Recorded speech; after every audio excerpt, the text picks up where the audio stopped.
In today's episode on the Pathway Presents podcast, I have a very interesting guest here for you folks today. I'm speaking with no less than Lars Lauridsen, and I hope I did not butcher that surname. We just spoke about that before, so I'm gonna, take it, give or take.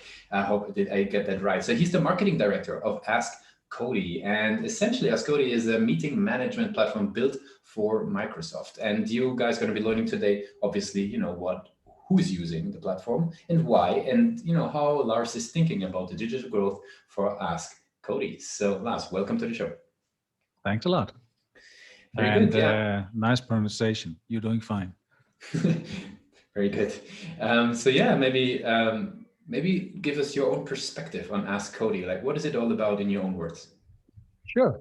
Well, AskCody is, as you say, a platform that is actually built inside Microsoft Outlook and Exchange and Azure.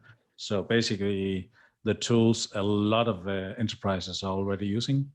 So I would say we are extending the possibilities of Outlook, so to speak, and that is specific for meeting management. So trying to make that cumbersome thing, as it normally is, a lot easier in large companies. So that could be the system suggesting the best location to have the meeting in. Do we have enough space? That's kind of important in Corona times, right? Not overfilling locations when we're actually at the offices. Ordering catering, or handling invitations to outside visitors in a little better way, maybe than Outlook does it itself. Finance integrations for example, the catering, ensuring all the resources are available in that location. And on top of that, you can do meeting room screens in front of the screens. You can book the room outside the actual room, stuff like that. So basically just trying to make meetings, and mostly, I guess we are not really that fond of them, are we? Making them easier and less cumbersome in daily life. Makes sense. From what you were describing, it feels like, I have to remind my days at Google where it's so difficult to find the right room for the right size. Like sometimes I was reminded of those. What would be the typical types of companies you would be working with? Well, mainly, of course, they need some meeting rooms, right? Or office space in general. But mostly larger enterprises. So large corporations that have multiple meeting rooms, could be in the hundreds actually, and often also multi-location. So let's say a company in Copenhagen, Stockholm, Berlin, Munich, et cetera, where we can also help arrange where is actually the best place to meet. If we need one meeting room or two meeting rooms now again, during the pandemic, a lot of that stuff is, of course, arising. So mainly, I would say larger corporations. Then we have some segments we kind of specialize in: law firms, accounting firms. Makes a lot of sense. Super interesting. With those, bigger enterprises in mind, obviously there's a very clear like persona that you guys are working with. Who would be the champion? I'm curious. Like, is that, somebody from operations? Is that somebody from facility? You got it. I would say mainly two. You're absolutely correct. Facility or somebody in operation, depending on company size, that can have different meanings.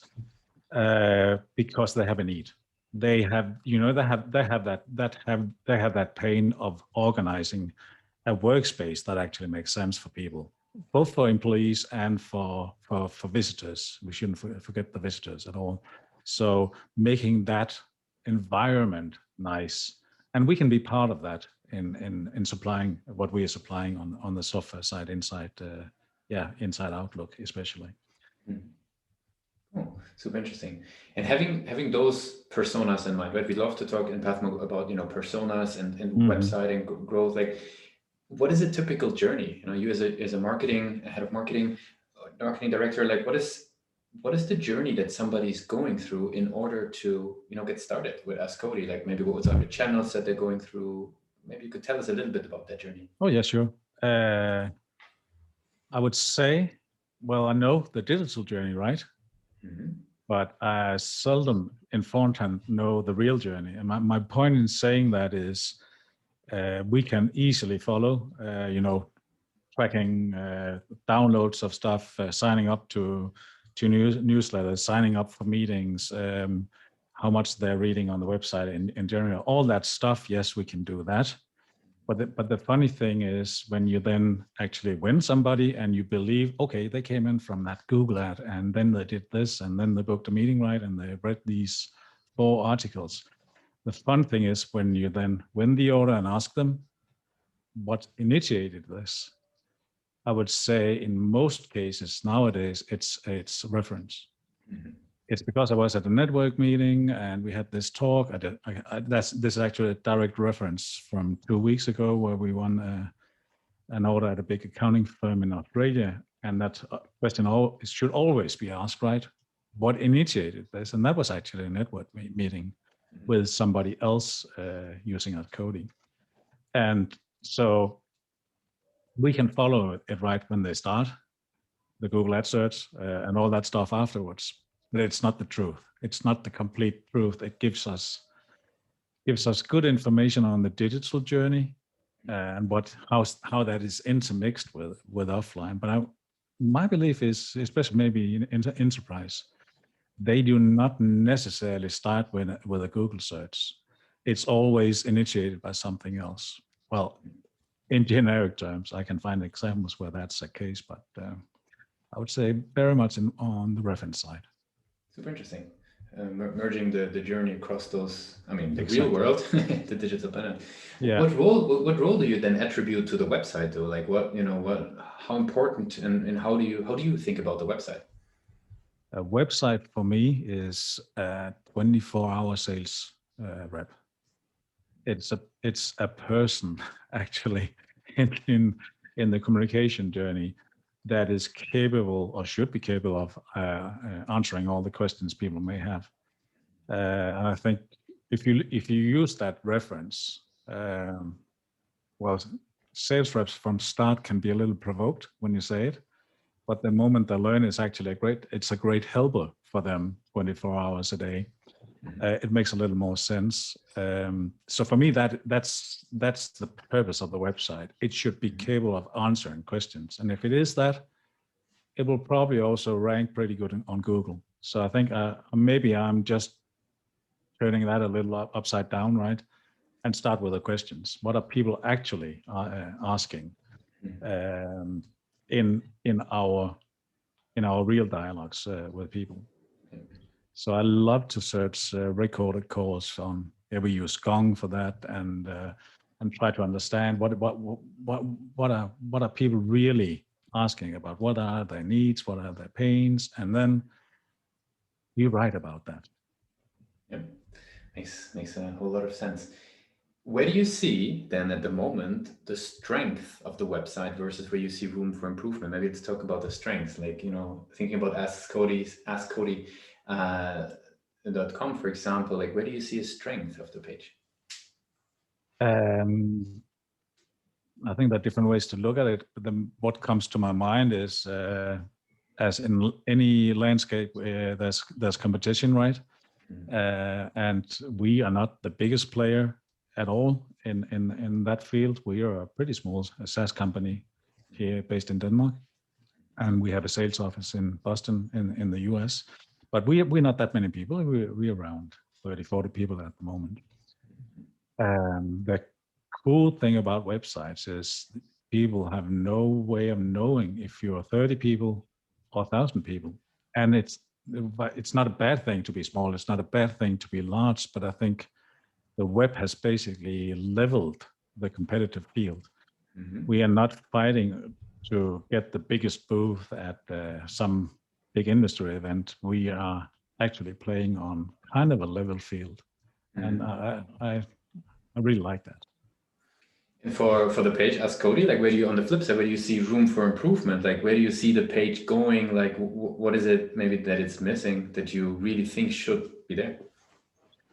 Yeah, what we are missing, a really clear connection to our sales process. That full embodiment of well, maybe a little cheese, but really try to be integrated with the buyer's journey, right? To really understand what's going on out there, and understand that some parts of it is marketing via the website, some it is direct dialogue with a sales rep, but intervene in that is probably something extra on the website. And I would say it's the last part we're probably worst at. We're pretty good at inbound, good content in the start of the funnel, but that intermixed dialogue where you have a sales rep and the website working together in communicating with a buyer, which is normally several persons.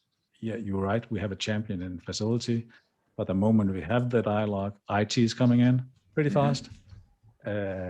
Of obvious reasons, we are inside the Exchange server, so the security questions are so obvious from IT. So we need to accommodate that in our journey. Well, we can do it much better than we do it at the moment. So that's what we're focusing on at the moment. Super interesting. I want to switch gears a little bit and talk a little bit more generically about your perspective on digital marketing and marketing for that matter. I would be curious, right? What would you say is the biggest challenge out there for marketing when I say the word innovation? Really understand the buyer.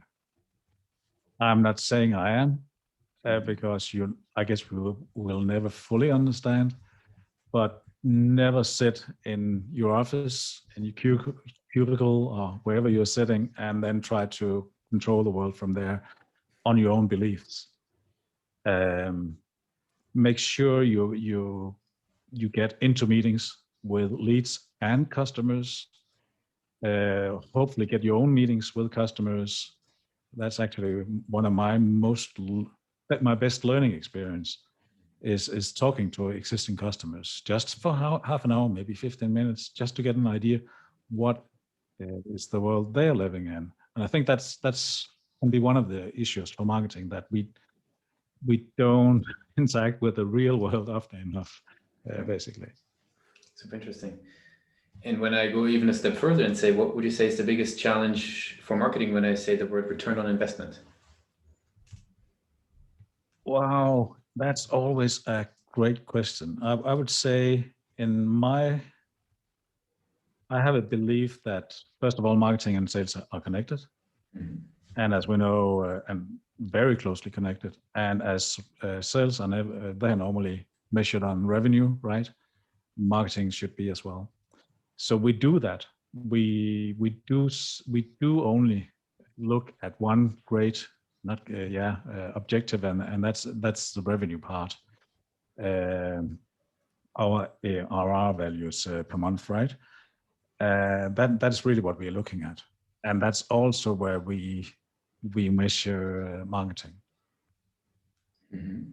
Then of course we have several KPIs, but they are all connected to that end goal that we have helped in that process. Again, the salesperson, the website. Very cool. Very last question, sort of in the area of marketing. What I'm curious about is, when you think about conversion optimization, you talked about that journey that starts somewhere, maybe continues having conversations with a sales leader, or even just with somebody else that is using AskCody. What do you think is the biggest challenge when it comes to conversion optimization from the page? Yeah, that is absolutely a great question, and I don't think there's one simple answer to it. For me, it's probably a bad answer, really, but it's a process, and that intervenes a lot of different disciplines, right? So we measure on conversion rates, and I don't look that much on a total conversion rate, but much more on the single items, the conversion objects we have. So what we do in a practical manner is that for we call it a conversion object, just to have a name for it, right? But we for all those conversion objects, could be an ebook, could be a meeting, whatever, calendar sign up, whatever it could be, watching a video, things like that. we look very much of what is the intent of the buyer here. And so we measure them on low, mid, high intent. So is this close to basically starting a sales dialogue? It's a high intent. If I'm signing up to our blog to read about workspace and how we can make great workspaces in the world or whatever, it's kind of a low intent. It's an interest for me, right? So it's not a buying intent. So we try to categorize them on that, and we need all of them. But we very much look at conversion rates on the high intent part. That's the interesting part for us. So that also make it measurable. You have a kind of a few things we can focus on and try to understand, try to improve in kind. Back to it's a process. Interesting. In the real world, as you were saying, there is a lot of obviously also trade-offs marketing teams have to do. And somebody who's leading up marketing, I would be curious just to get sort of an understanding, how decision making is done. If you would have to be, let's say, focusing either on, mapping out a great marketing roadmap or focusing on specific growth initiatives or reshaping the messaging or diving into your reporting, as a marketer, like where would you go first if you could only do one thing? At the top, because I think that's needed. So everything starts on business strategy. That is, we have then, when that is done, and that is, we're actually in the process of renewing it after COVID, basically. Now people are, and that's a great thing, coming back to the offices, which make a company like ours happy, right? So, and then we look at the tactics. And so we try to describe what is then the initiative we should take before we actually go down and do all the funny nitty-gritty stuff, setting up a campaign for whatever, right? Or improving a landing page for whatever reason, or set up a podcast for that matter, whatever that could be, right? But just to ensure that it's always interconnected with your business goal. Cool. I want to switch gears and talk about you personally a little bit. Obviously you're heading up marketing there. I'm curious with all, there's so much marketing content out there that, keeps replacing itself on a weekly level, on a weekly basis by now. How do you choose? What do you consume and how do you filter, and what is maybe platforms that you trust a lot in? On what I'm consuming myself. Mm-hmm. That's a damn good question. Mostly I would say, trusted channels, a few trusted channels, I would say. So I'm not following a lot, I'm not getting a lot of email newsletters and stuff like that. So it's kind of selective, either by a few companies or, as you say, few persons you trust. So I think the trust parameter is the important thing there, right? Because as you say, there's so much out there. If content marketing is something for any industry, the marketing industry is really the one that is hit a lot by that. So, but you can get overwhelmed a lot of times. I would say every 6 months I have a day where I just unsubscribe for things I'm not reading anyway. The unsubscribe day, very good. Maybe a lot of people can take that away as a very practical item. Very cool. Exactly. Yeah, since we're slowly coming to an end of the interview, I want to jump into rapid fire questions. Are you ready for those? Sure. What's the last book that you read? That was actually, I have to turn around. That was a reread, I guess we would call it, a book called The Culture Map by Erin Meyer.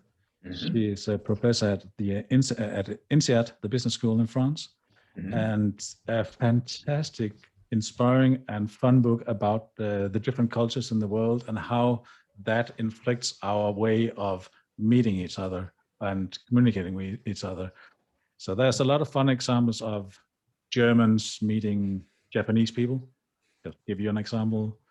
Or one good thing, Danes meeting people from the Netherlands, and how we misunderstand each other based only on culture. I really love that book. It's really inspiring and good when you're working in an international environment as I am. So it gives you a help both when you meet employees, people you're working together with, and when you meet leads or end customers. It's the one single thing the company is focused on the most at the moment. I didn't get that. Could you repeat that? Sure. What is the one single thing that the team at AskCody is focused on the most at the moment? Very specific account-based marketing. So setting up a new setup for our account-based marketing. If there would be no boundaries in technology, what's the one thing that you would wanted to have fixed for the company? Wow. Okay. For our own, I just need to understand the question. For our own platform or for our marketing platforms in general, whatever. For yourself, like for your role, you're in AskCody today, like something you would wanted to have fixed if there's no boundaries. If there was no boundaries, that all systems could talk to each other, and I could just select basically by, hey Siri, could you set up a dashboard with this and this data so I can understand what is happening? That would be fantastic. Cool. Probably very good. Probably quite expensive, I would say. And the very last question would be, if today would be your very first day working with AskCody, right? What's the one advice that you would give yourself? Learn the people before you learn the platform.